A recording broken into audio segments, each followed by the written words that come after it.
Hello, beautiful artisans. Welcome to Echo Art with Carmella-T. I am so happy to have you here. If you are new, welcome, welcome, welcome. And if you're coming back, thank you and welcome back. And I love your comments, your suggestions. I love the sense of humor, the vibes. It comes right over the internet. And I'm so happy to have you with me. So I have to tell you, over on Patreon, I share with you. I have the reason I'm sharing with you over there is because I didn't know what Patreon was. Like I didn't know how it worked, and as I am learning how it works, I'm kind of bringing you along with me.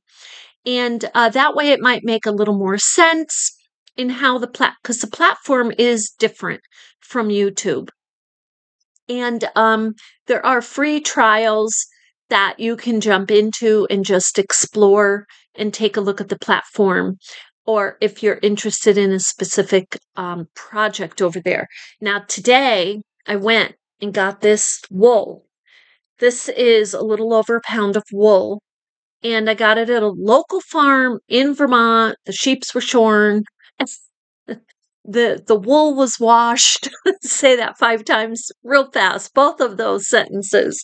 And I got it. So it's for me to do my needle felting projects, but I talked to you a little bit about other projects and stuff that I'm going to be doing in the way of needle felting. So you can check that out if you want. And if you have questions on that, let me know. Now, someone asked over here, hey, we want to see you do the hats. We want to see the bowls. We want to see the coin bag. I think you said the coin bags. And the coin bags are already on YouTube. Now, they are probably down a little bit, maybe like 50, 100 videos away from where we are. So I can get the link of some of those and also keep working on playlists on YouTube. So you can find where to check out those videos. I like to do up to date with current questions.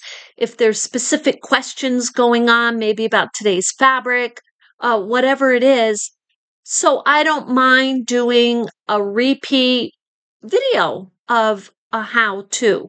So with that said, also one more thing before we start with these yo-yos is Friday, I do have a car maintenance appointment. So Saturday, I think we can do the bowl because and then we can check in with each other also on our yo-yo quilt and on our Boro Sashiko quilt.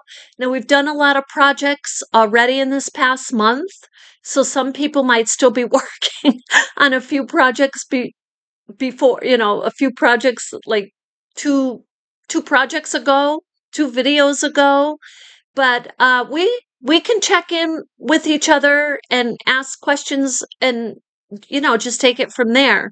But the next project, because this bowl is a 1 video project. Like I can show you how to make this super duper easy. This is not difficult, and you'll enjoy it very much. So we'll check in with each other, and that will be Saturday. Now, even though maybe I'll be teaching on Saturdays, at least what we'll just do week by week is we'll meet on Friday, and like this week, if I really have an appointment and I can't, we'll meet on Saturday. So with that said, I want to show you these. Now, you know that we made different sizes of our yo-yos. So depending on the diameter of the circle, like this is 7, this is 9. And this measures 7 completed because the diameter of this was 14. So I have a Christmas bowl that is plastic that is a perfect 14-inch diameter. So I use that to trace. Now, if you don't have one like that, and let's say you want to make the yo-yo even bigger, do like you did in geometry. Make a dot, and then do your length of whatever it is, 20-inch. If you want a 10-inch yo-yo, do 20 going down, do 20 going this way through that dot. And then you'll see your circle come into play. So you can make a circle that way. So I made 2 of these. This one is with the lacy yarn that we typically, or the lacy thread that we typically use. We use that to sew the yo-yo together. So I had an idea because I wanted a bow or something thicker in the middle of the yo-yo. And I was just thinking, wouldn't it be nice if I had a thicker yarn and I did this yo-yo, and then I could pull the yarn, and this one happens to be in there, but I could pull that same yarn and just make a bow. That was my thought. Now you can do it that way. You can make your knots, leave it attached, and then just attach it to your base. So now with that said, I did notice a really big difference between, and I'm going to put these right next to each other so you can see, between the centers. The gathers with the yarn are thicker. They're definitely thicker. There's no doubt about it. These are tinier gathers. So a little more neater. But the thing of it is this type of yarn, where you'd have to use a wide-eyed needle and like a craft needle. This type of yarn is hefty. Like it's going, like if this yo-yo quilt is going to be used and it's not going to have a backing. Let's say you're just going to put your yo-yos back to back and you're going to attach them with thread, by sewing them. Personally, I would use a thicker yarn and double knot it and maybe make a little bow. But that will make it stronger, in my opinion. So I wanted to share that with you. Now, I am not ready yet to use my base because I am putting my yo-yos on a base.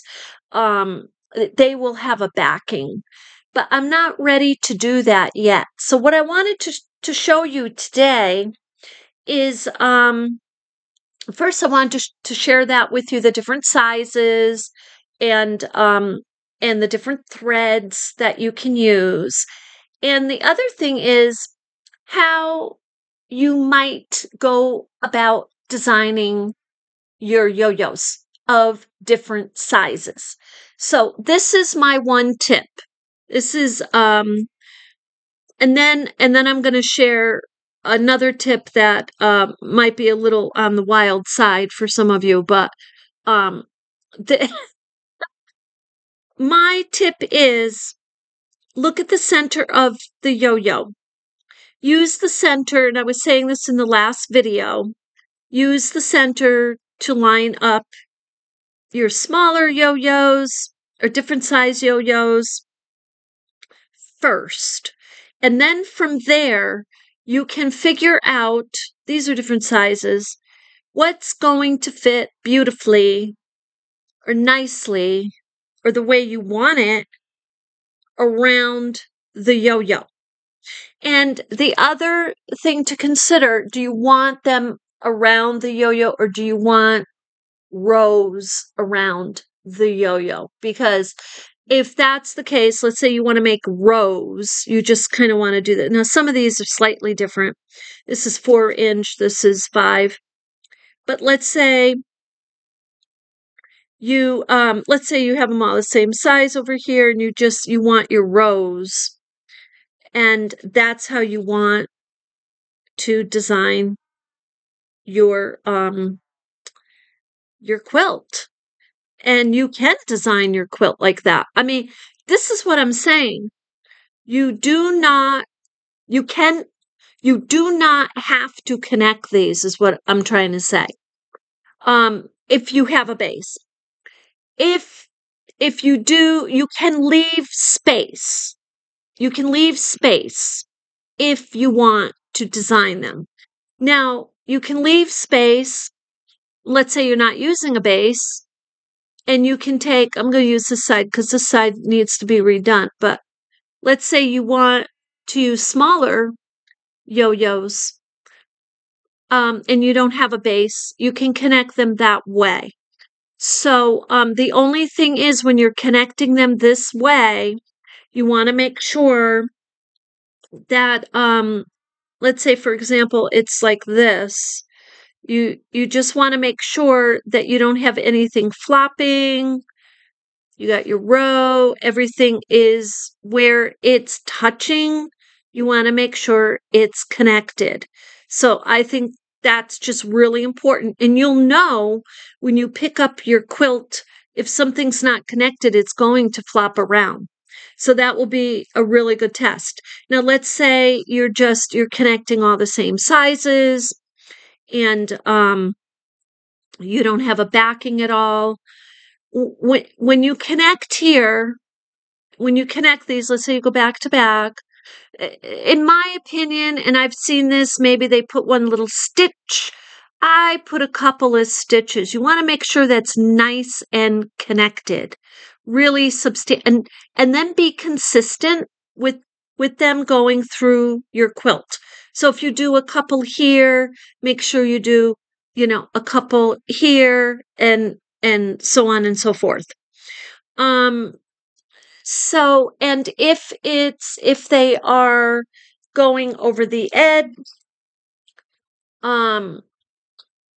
like this, I'll put this down again. Excuse me.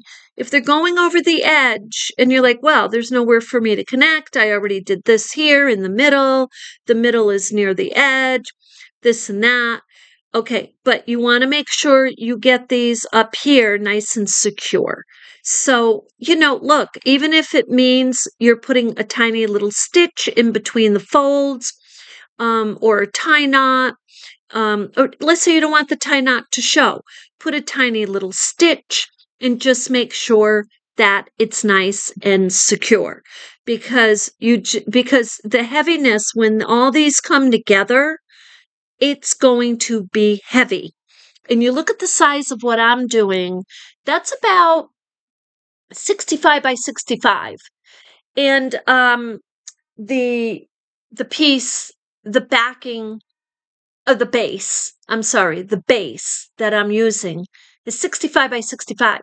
So this is the other thing I wanted to show you. I'm going to grab it because I want to show you this. When you buy at the thrift shop, it's a given, right, that the fabrics, some of them are brand new. Like, some people never even touch the item and it's in the box, but others have been used. And so when you go lay out your fabric, like this has rounded corners, and I had this laid out on the floor, and this was not even necessarily. It wasn't going dramatically in and out, but the line was a little obtuse or whatever, a little bit off. That I'm not going to cut it and rehem it and try to make it perfect. I'm going to lay my yo-yos on it. I'm going to show you this. I'm going to put this down. this is a round corner. So, let's say I want to put a nice yo-yo in the corner there, and it fits beautifully. And maybe the other corner it's not so perfect, but it's enough that it's not off totally. And then you're coming down here and you're like, oh man, that's not perfectly straight. Follow the hem, because it's not it's not going to be off so much. And when you put your yo-yos on here, you're going to notice, if you're doing a scalloped edge, for example, it will all start coming together. Now, with that said, if you are, this is the other thing I wanted to say, a little bit on the wild side is what you can do is you can take your yo-yos and without any kind of, I'm trying to get this so you can see, without any kind of agenda or planning, and you can put them on your base or whatever it is, sporadically or randomly. And as long as you're connecting them, and it would be interesting to see what that would look like, because for me, this is what happens. I automatically tend to start lining up the centers, and I just do it that way. And let me move this up a little. I end up doing it that way, and then I end up filling in my spaces, and I can't help it. That's what I do. Now, I like the challenge of just trying to put them out there in more of a random manner, but I don't know if that's how, because I like this particular design. This is a little bit bigger, so you want to watch your sizes. These are both bigger. So if I want to keep my sizes more consistent, look at this. I have a lot of this fabric right here. But this is very, very pretty. Now, the only reason I'm not actually sewing them on to connect them yet is because I am scouting for brighter colors to add to my overall design. I want some brighter colors. And but this is kind of where I'm heading, and I'm just going to make sure, like I said, I'm going to make sure that these are nice and secure. I am not going to do just one tiny little tie knot there. I may bring it around 2 times and then tie it, or I may do two tie knots. But I want to make sure it's secure, because when you pick it up and all these yo-yos are on there, it's going to be heavy.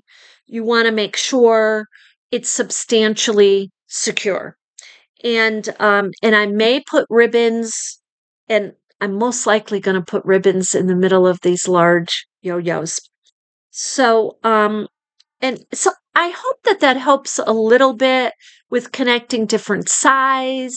The key is to just make sure that all the sides of the yo-yo is substantially, like, even for example, let's say you just want this design on your base, and you're not going to even connect it up with any other yo-yos. You're going to make individual flowers on your base. Make sure the ends of these, they're not connected to another yo-yo, but make sure they're nice and secure with your tie knots. So that's what I wanted to get on here and talk to you about. And if you have questions and you'd like me to do another video on the yo-yos, as it is, I will be coming back to visit you and share with you where I'm at. And if I have any, mishaps, or run into glitches, or find miracle ways to do things, I'll share them with you. I'll jump back on and share them with you. And it could be an impromptu live. So we'll be doing that here and there for sure. But we have a lot of projects on our plate. So I will see you Saturday at 11 um, to make the bowl. So get your scraps ready and have a beautiful rest of the week.